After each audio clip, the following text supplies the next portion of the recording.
In this movie, we're going to cover a couple more issues regarding subtotaling. We're going to start by doing some nested subtotals, and then we're going to utilize some functionality in Excel to get a record count and a subtotal at the same time.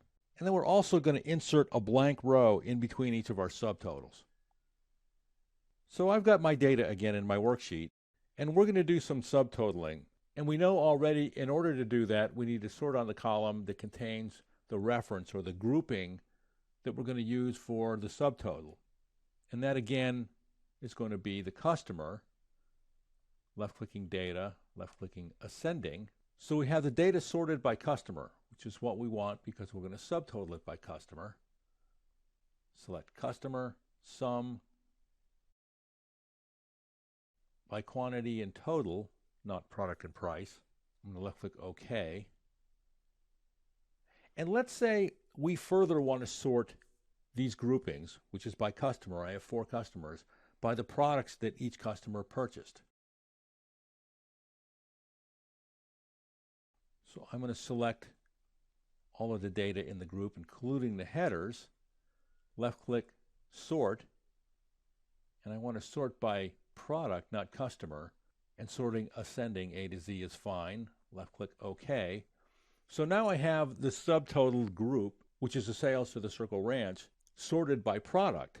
I can now impose a subtotal in that group by product,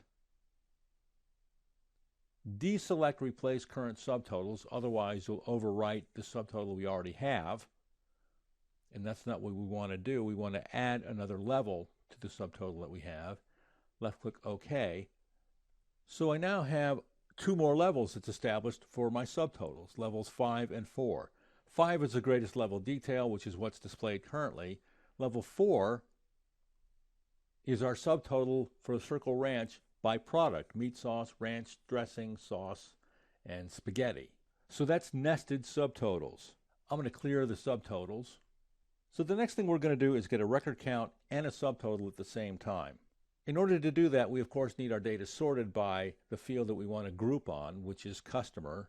I'm going to left-click in our data range, left-click subtotal, and it's all set up correctly for us except for one thing. We are going to want every change in a customer to sum the columns for quantity and total.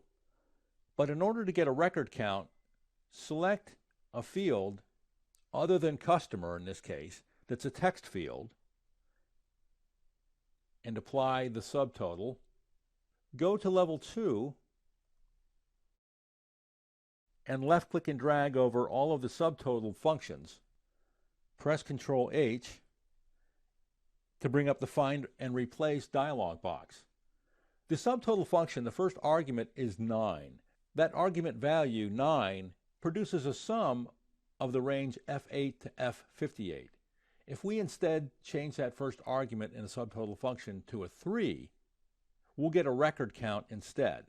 So what we want to do is use the find what, which is 9 comma, tab, and replace it with a 3, which will give us a record count, replace all, OK, close, instead of a sum. And the reason why we didn't get a result when that argument was a 9 or a sum, it's because we were trying to sum text fields.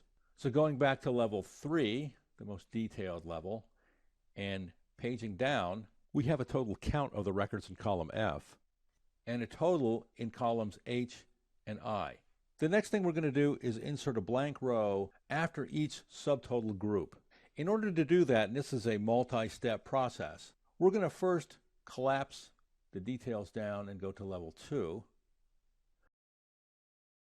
Select a column of cells that's adjacent to each one of the subtotal rows.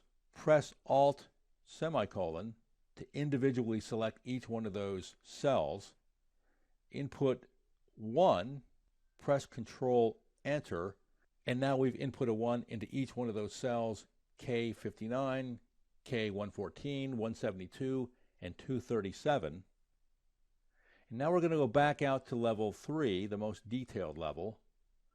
Left-click a cell in column K, and then left-click Insert on the Home tab, left-click the entire column, and then go to the Find and Select command button in the editing group, go to Special, left-click Constants, left-click OK, and now we've got the one selected in each case on the row below where the subtotal group ends. From here, we're going to insert a row as opposed to a cell that we did earlier, left-clicking Insert Row, and now we've got our row inserted, and we can delete our marker, the number 1, and we collapse down to level 2, we can see that we've got a space in between each one of our subtotal groups.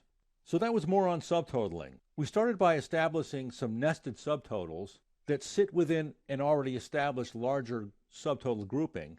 And when we do this, we need to make sure we deselect Remove All Subtotals in the subtotal dialog box. We set up a record count along with the subtotal by changing an argument in the subtotal function using Find and Replace, and we inserted a blank row beneath each one of the subtotal rows by setting up a marker, moving that marker down one cell, and then reselecting that marker, and then using the Insert Row functionality to insert a row beneath each one of the subtotal groupings.